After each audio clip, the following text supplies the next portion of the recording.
Only 2+ weeks ago, Stephen Curry coaxed Montrezl Harrell into the air on a mean pump fake with the Golden State Warriors down by 2 in Game 2 of their Western Conference first-round series against the LA Clippers. For a fleeting moment, Curry, a 90% career free throw shooter, had an easy path to 3 free throws, leap into Harrell, airborne and helpless, for a shooting foul. Curry demurred. He let Harrell fly by, pivoted to his left, and launched an open three-pointer to give Golden State their lead.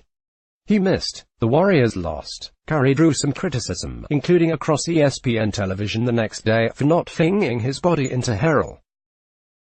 A lot of those same people might also lament James Harden's occasional abandonment of normal basketball movement patterns in an effort to create contact, including the jackknifing of his legs on step-back three-pointers that have thrust landing space into the NBA vernacular and spawned a public officiating controversy.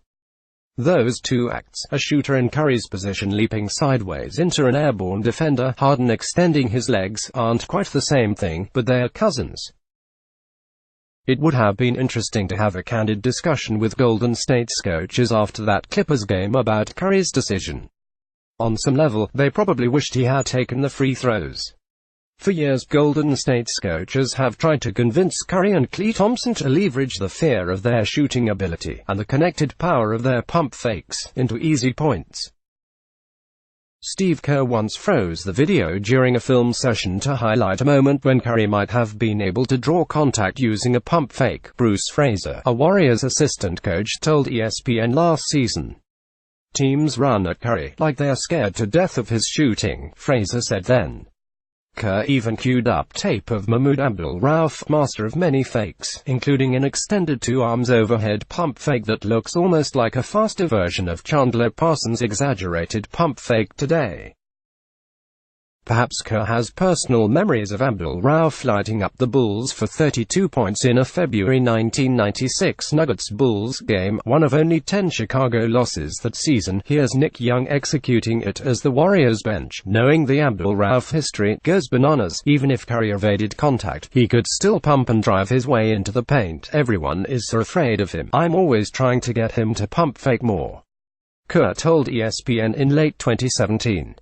Curry leaned into it for a bit. Thompson could never bring himself to seek out collisions, Golden State coaches and executives say. He viewed it as gimmicky. Thompson had confidence in his shot. He didn't need free throws. The Houston Rockets would probably nudge him harder.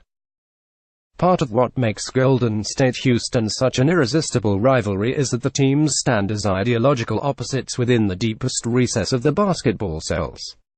Those philosophical differences are informing the ongoing officiating debate, which will fade, along with this series, if Houston does not win both games 3 and 4 at home. And it's not a good versus evil dichotomy either, though some will frame it that way. It's more old school versus so new school, we don't know quite what to do with it. The Warriors are basketball purists almost at their own expense. Curry did not leap into Harrell, after all. Their motto is, strength in numbers. Even in some huge playoff games, Kerr stretches the rotation to its breaking point. He prefers an equal-ish opportunity offense in which everyone screens, cuts, passes and touches the ball. Kerrism, as Ethan Strauss has dubbed it at The Athletic, has practical strategic aims. It is not just basketball religion. An extended rotation keeps players fresh. Touching the ball on offense pushes everyone to play harder defense. Moving the ball from side to side forces every opposing defender to expend energy. And yet, sometimes it feels a little like dogma. Anderson Varejao plays in Game 7 of the 2016 NBA Finals, never mind that he helped swing Game 7 of the conference finals. The Warriors open the second quarter of a big game with both Curry and Kevin Durant on the bench. Golden State refuses to just give the ball to Curry and Durant, or run endless pick and rolls between them, until they reach a crisis moment. Warriors Twitter cracks about comeback occur, even as Curry and Thompson revolutionized the entire idea of three-point shooting. Kerr's Warriors held true to a style in keeping with how basketball has always looked. The Rockets do not care how anything looks. They care about math. The math says Harden isolating is the most efficient thing they can do, so they do that over and over. The math says Harden isolating into a step-back three-pointer is the most efficient version of that, so Harden now takes and makes more step-back threes than anyone attempted in normal threes until Curry. They are also at a talent deficit against perhaps the greatest collection of prime star talent ever assembled. They are seeking any edge, and there just aren't many edges beyond Harden creating points in any way possible. NBA playoffs on ESPN. Abgits playoff time. Don't miss these games. Thursday all-times ET Raptors at 76ers 8 p.m. ESPN Friday Bucks at Celtics 8 p.m. ESPN Nuggets at Blazers 10:30 p.m. ESPN Saturday Warriors at Rockets 8:30 p.m. ABC Sunday Raptors at 76ers 3:30 p.m. ABC Harden and those landing space threes are at the crux of what Houston alleges is officiating bias against them in head-to-head games against Golden State. As Rachel Nichols and I reported Monday, the Rockets have done extensive math and concluded that incorrect calls and non-calls cost him 18 points last year in Game 7 of the Western Conference Finals. The NBA told ESPN it disputes Houston's methodology. It is right to do so. It's quite Houston-friendly. The league would not comment further, and it has not yet publicly disputed that total missed calls and non-calls in this matchup have favored Golden State over the past two postseasons. Sources say such a discrepancy exists.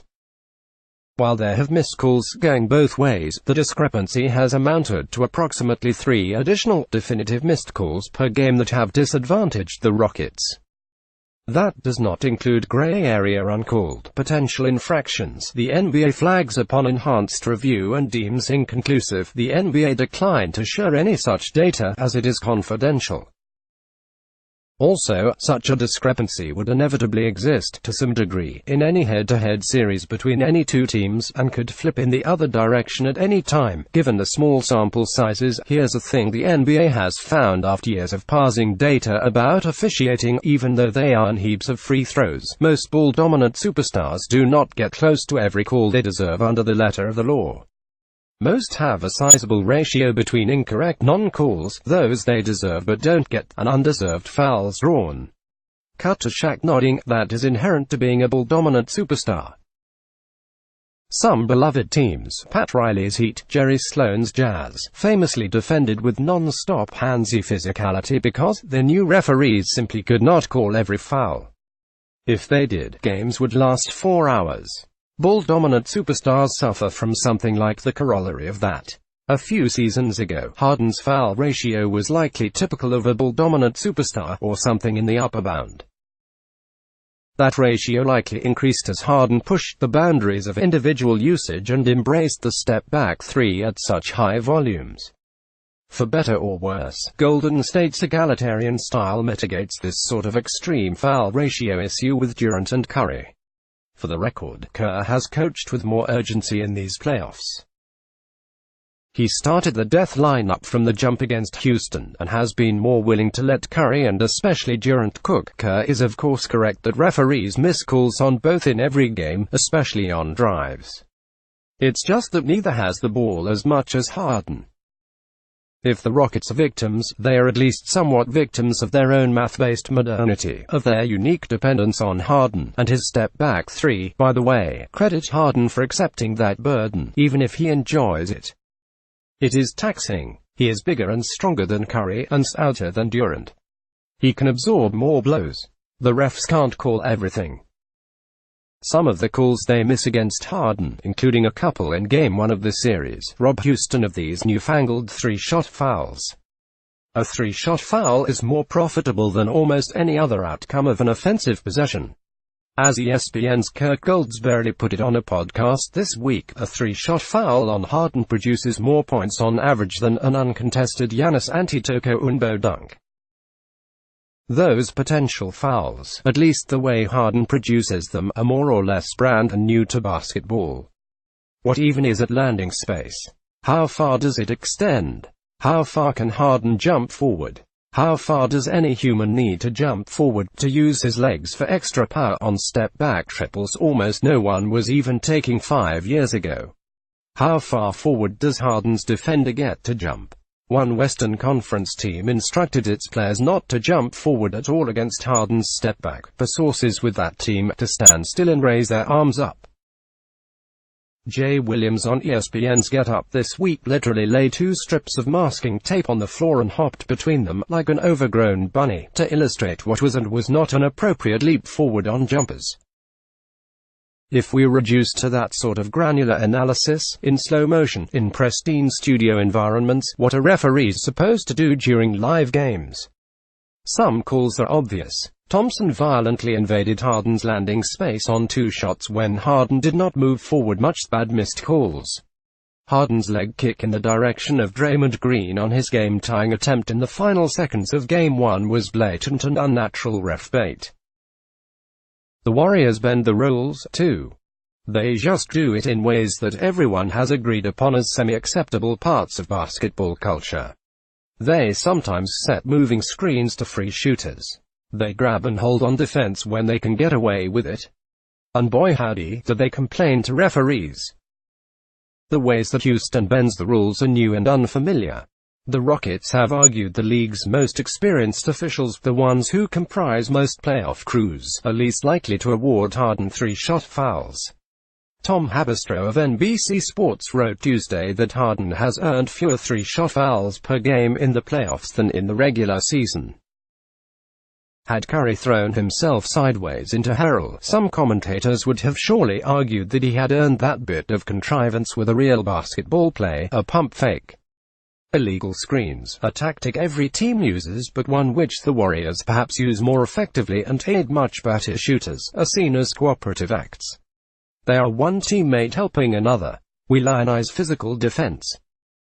The league is still grappling with whatever it is Harden is doing on these step-back threes, let alone the jagged intricacies of his driving game.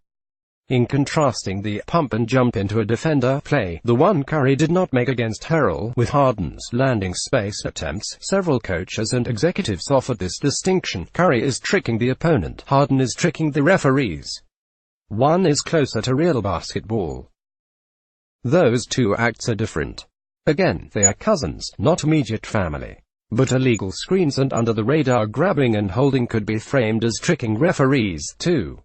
All of the Rockets' complaints really come down to Harden. They surely know he will get little sympathy. He has led the league in free throw attempts in 6 of the past 7 seasons. He drives and winds up to shoot threes, in some instances more to draw contact than to try to direct the ball into the basket. He has a history of flopping. The Rockets also missed 27 straight threes with a chance to make the NBA Finals. Their lack of diversity in style hurt them in that game, hurt them in prior postseasons, and may be hurting them in some vague overarching mathematical way with officials. They may have a right to complain, but they can also adapt.